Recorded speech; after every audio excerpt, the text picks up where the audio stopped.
Hello, this is Stephen Nojiri, and this is another Samurai Upasaka video. And the topic of this video is going to be the three jewels, also known as the triple gem, also known as the objects of refuge. Now, this is a very important point because this channel is going to discuss Buddhism, particularly in the context of the Tada Genji tradition.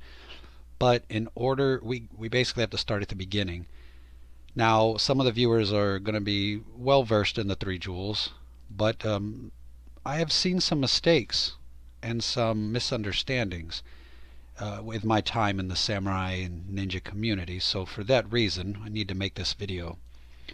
Now, the three jewels, the triple gem, the objects of refuge, the Buddha, which are the enlightened beings, the Dharma, which is the teachings, the methods that lead to enlightenment, it's also the truth itself, the truth and the teachings, and the Sangha, those authentic practitioners on the path, people who are genuinely practicing correctly and with the right intention, they have the right initiations and vows, etc., etc., the serious practitioners. A Buddhist takes refuge in the Buddha, Dharma, and the Sangha. So these three jewels are what a Buddhist takes refuge in. They're called the objects of refuge. The three jewels, the objects of refuge, and nothing else. Everything in Buddhism comes from Buddha, Dharma, and Sangha. Everything that is in Buddhism is traced back to Buddha, Dharma, and Sangha. In the esoteric schools, sometimes they add the guru or the teacher as a fourth refuge, but that is because of the nature of the Mikyo Vajrayana teachings. But even in that case, the guru is the condensed essence of the three jewels. So even when there's four, it's really still those three. Now, a Buddhist takes refuge in the three jewels in a refuge ceremony. And the refuge ceremony is something that one has to undergo to officially become a Buddhist. To actually be a Buddhist, one has to undergo the refuge ceremony. Without having taken or without having completed the refuge ceremony, one does not hold the refuge vows. So during the refuge ceremony, you take the refuge vows. That's why you have to take the refuge ceremony so that you can take the refuge vows. If you don't hold the refuge vows, you're not technically a Buddhist. Although it is very positive to aspire and to associate oneself with Buddhism ahead of time. Of course, that's very positive. But if you want to actually be a Buddhist, an authentic Buddhist, you have to hold the refuge vows, which means you have to take the refuge ceremony. The ceremony itself is fairly simple. The officiator gives a brief teaching on the refuge and you repeat the vows. Basically, it's really, you take the vows. It's not a long ceremony at all. Some of your hair is cut and then you complete the ceremony.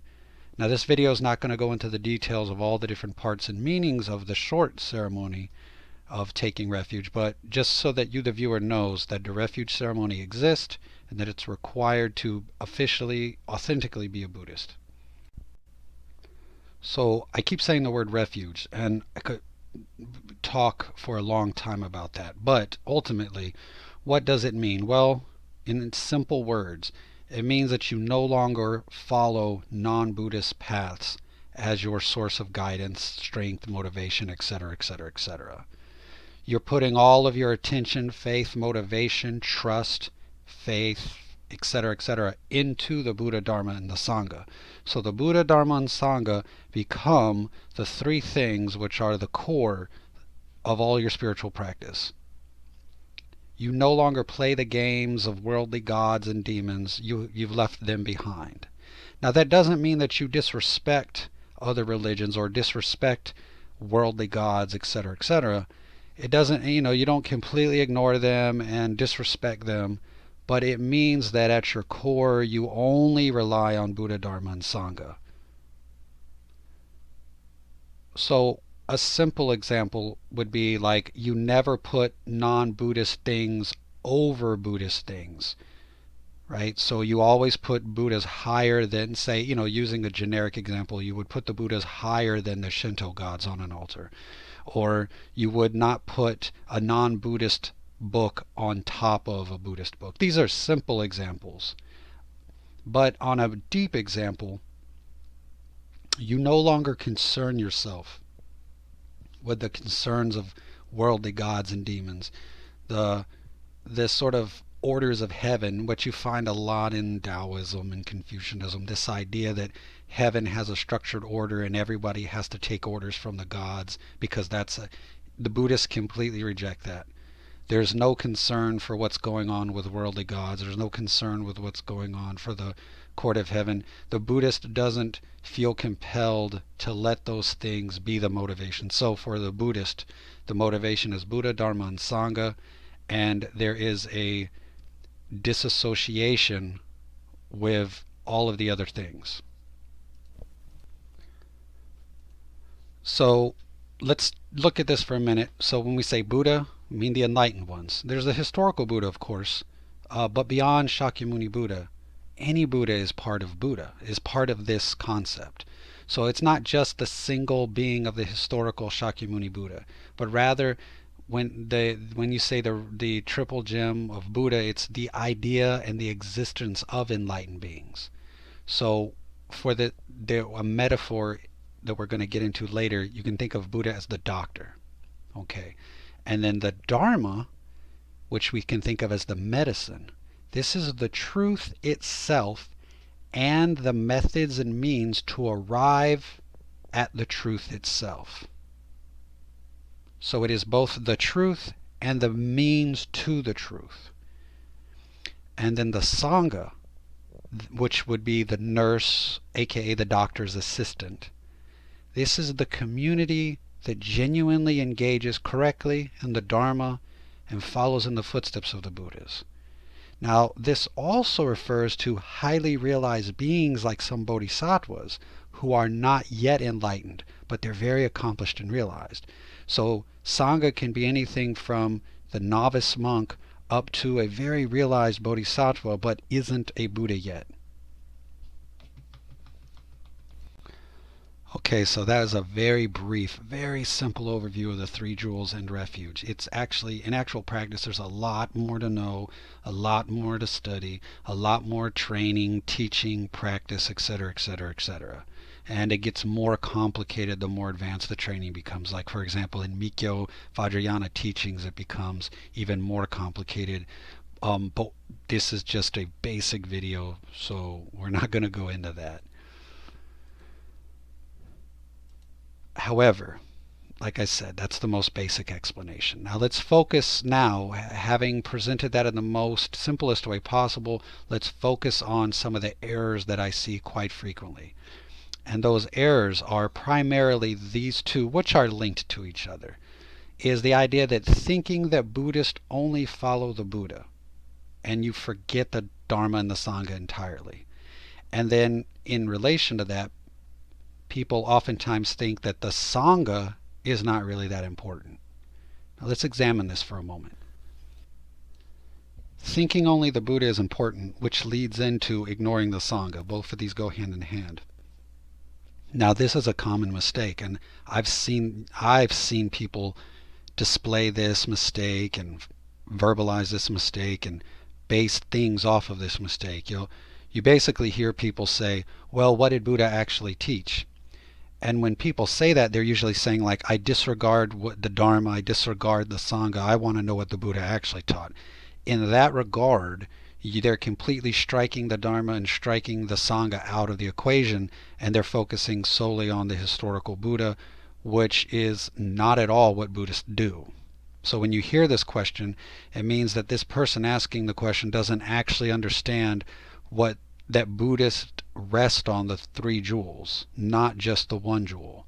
The idea of striking two jewels and only focusing on one is not at all what Buddhists do, and it's not at all how Buddhism developed. And if you wanted to study Buddhism, you can't use that methodology because it's completely opposite how Buddhism thinks and how it has existed over the centuries. And it's kind of silly. It's a silly situation to say if you had to pick one, but for the sake of argument, if you had to pick one of the three jewels, that would be quote unquote the primary.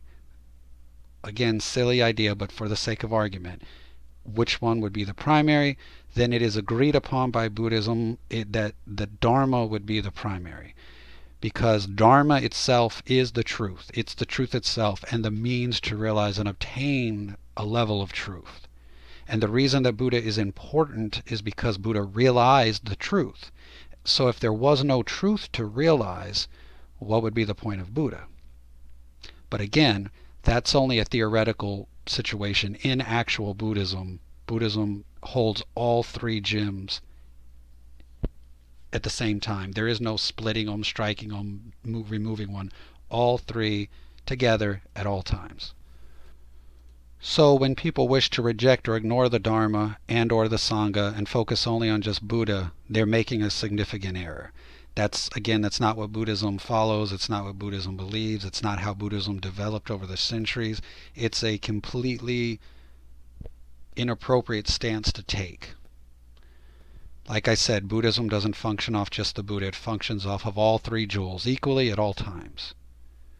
So that goes hand in hand with the second mistake I mentioned, which is people just sort of forgetting the Sangha or striking the Sangha from the equation. There's a lot of people, especially academics, who wish to ignore the Sangha and try to focus, again, only on what they think the historical Buddha may have said. Again, that does not comport at all with how Buddhism operates or how Buddhism has functioned over the centuries. It's an erroneous angle to come at Buddhism with.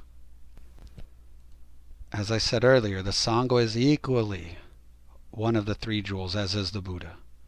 Without the Sangha, there would be no source of lineage, there would be no transmission, there would be no teachings passed down, there would be no vows, etc., etc. All of those come through the Sangha. So if there's no Sangha, how would anyone be able to take vows? How could you receive initiations? Who would teach you? Those things come through the Sangha. You receive your vows through the Sangha. You receive your initiations through the Sangha. Now, all of that does go back to Buddha, but it is handled by the Sangha. The Sangha is equally as important. That's why it's one of the three gems. So, as you see on your screen, the quote-unquote religion of Buddhism stems from the Sangha just as much as from the Buddha. The Buddha actually gave the Sangha quite a lot of latitude and freedom on how to carry out much of the mechanics of Buddhism. So Buddha would say, this is the truth, this is the thing, you guys are responsible for how to manifest that, or the mechanics of how that's going to play out. And this is why there are so many lineages and variations and traditions today, because there's the teaching and then there's the latitude of how to mechanically handle that teaching, thus giving rise to so many different lineages. The Sangha sets the pace for, quote unquote, how Buddhism is experienced. So to go back to that metaphor that we used previously, the Buddha is the doctor, the Dharma is the medicine, and the Sangha are the nurses and the attendants. So you can think of the state of health and all the knowledge that leads one to being healthy, like medicine and surgery and all of those things. All of that is the methods to be healthy. So you have the state of health and the methods to be healthy. That is the Dharma. And then the Buddha is the doctor who is fully healthy and fully knows and understands all about medicine and all of the surgery, etc., etc. And then the Sangha are the nurses and the doctor assistants. They're the ones who actually interact with the patient 95% of the time. You're the patient. 95% of the time you're interacting with Sangha. The Sangha handles questions, they handle requests, they explain what to do, they handle the medication issues, they give the shots, etc., etc., etc. You need all three. You need Buddha, Dharma, and Sangha. Each one is an integral part of the entire process. So the mistake of ignoring the Sangha is something that is made by people who do not have a good enough working knowledge of the religion, or they just want to stir up drama and they're taking advantage of your lack of knowledge of Buddhism to try to attack Buddhism in ways that they think that you won't understand. Like, for example, some people who just want to attack Buddhism will ask the question, well, what did the historical Buddha teach? But that question itself is a terrible question. And it either comes from a place of a severe lack of knowledge, or it's an attack on the religion, because it comes from such a poor, inaccurate starting point that it can only be from ignorance or from aggression. So hopefully, for those who have watched this video, you'll understand that Buddhism rests on the triple gem, and you will yourself avoid any sort of mistakes or confusion in the future about trying to strike two or three of these these triple gems. Or if somebody tries to strike one of these gems, you can say, no, no, no, no, that's the incorrect way of approaching this. So now let's end this video with bringing it back to the Tada Genji tradition, the Kusunoki tradition, the Jingunden tradition, because again, this channel is an extension of the samurai traditions of the Tada Genji. So of course, in the Tada Genji, the Kusunoki, the Jingunden text, we have so many references to the triple gem, so many references to refuge, and this is no surprise because these traditions are absolutely rooted in Buddhism. Tada Genji, Kusunoki, Jingunden, rooted in Buddhism, and all throughout the teachings you just see this Buddhism. Also, because Tada Genji and Kusunoki and Jingunden are rooted in Buddhism from the early days of the Tada Genji's history, and even though the Kusunoki tradition takes place from the 1300s on, it's based on Shingon, then because of this, we see the idea that important deities, important what appear initially to be worldly gods, are believed to actually be manifestations of Buddhas. I've covered this a lot on the other channel, but this is an important point. Remember, a Buddhist only takes refuge in the triple gem. So why is it that you see some of these Buddhists sort of seemingly paying respects to worldly deities? Well, that is because within the tradition, it is believed that those worldly deities are actually manifestations of Buddhas. So it's okay to pay respect to them. If these deities were different, completely separate from the Buddhas, then one would have no reason to worry about them, follow them, etc., etc. There's really no point in doing anything with them. But the belief is that these deities are actually Buddhas manifesting themselves in order to create Japan. There's, again, on the other channel I discuss this a lot, but the belief is essentially that the Buddhas manifested in this world in these forms to create the country of Japan and get the country of Japan ready to receive Buddhism correctly, like proper Buddhism. So in order for Japan to become a Buddhist country, it had to go through these stages ahead of time. And so the Buddhas manifested as these deities to get the country ready for actual Buddhism. And that is the belief of the Tada Genji and the Kusunoki and the Jingunden tradition, which is why, even though they're they're based on Buddhism, they still have places of respect for these apparent, seemingly worldly gods, because they believe these worldly gods are actually projections of Buddhas, manifestations of Buddhas. So it's okay to include those forms on the altar or in the pantheon because they are actually Buddhas, because it all roots back to the three jewels. Now, of course, within the Tada Genji, Kusunoki, Jingunden tradition, you will see lots of obvious Buddhas and Bodhisattvas, of which there's no question. It's obviously Buddhas and Bodhisattvas. But you'll also see some figures that may or may not be immediately recognized as Buddhas and Bodhisattvas. Hachiman Daibosatsu, his name Daibosatsu says Hachiman Bodhisattva, right? The Bodhisattva of victory in all directions. Translated usually as the Bodhisattva of the 8 flags, but 8 flags means victory in all directions. So the true name is the Bodhisattva of victory in all directions. These days, most Japanese perceive him as a Shinto god, but prior to the Meiji Restoration, and definitely within the Tada Genji tradition, he is undoubtedly a Buddhist figure. He's a Bodhisattva, thus Hachiman Daibosatsu. Also, the founder of the Tada Genji tradition, Tada Manju, Remember, he became a genuine monk, and genuine monk, for those who watch my other videos, he's a genuine monk. So Tada Manju becomes Sangha. So Tada Manju is Sangha. So this is where you get some interesting, what would normally be misunderstood by academics as quote unquote ancestor worship isn't exactly ancestor worship as it is they are Sangha. So for example, in the Tada Genji tradition, Tada Manju isn't ancestor worship so much as he's part of the Sangha. And in the Kusunoki tradition, I haven't talked about this much, but if whoever's watching this will get a little bit of preview. Within the Kusunoki teachings later on, they portray Kusunoki as a bodhisattva. And so they refer to him either as Kusunoki sensei or Kusunoki bodhisattva, things like that, right? But they're not deifying, it's not ancestor worship. They genuinely perceive this person as Sangha. So, or as a realized being who is a Buddhist realized being, etc. So it's not ancestor worship, it's actually Sangha reliance, refuge on Sangha. And then again, many of the Shinto, and again, my other channel goes into this. There is no Shinto prior to the 1600s. We use the term Shinto loosely to refer to local animistic beliefs and Taoism existing in the country.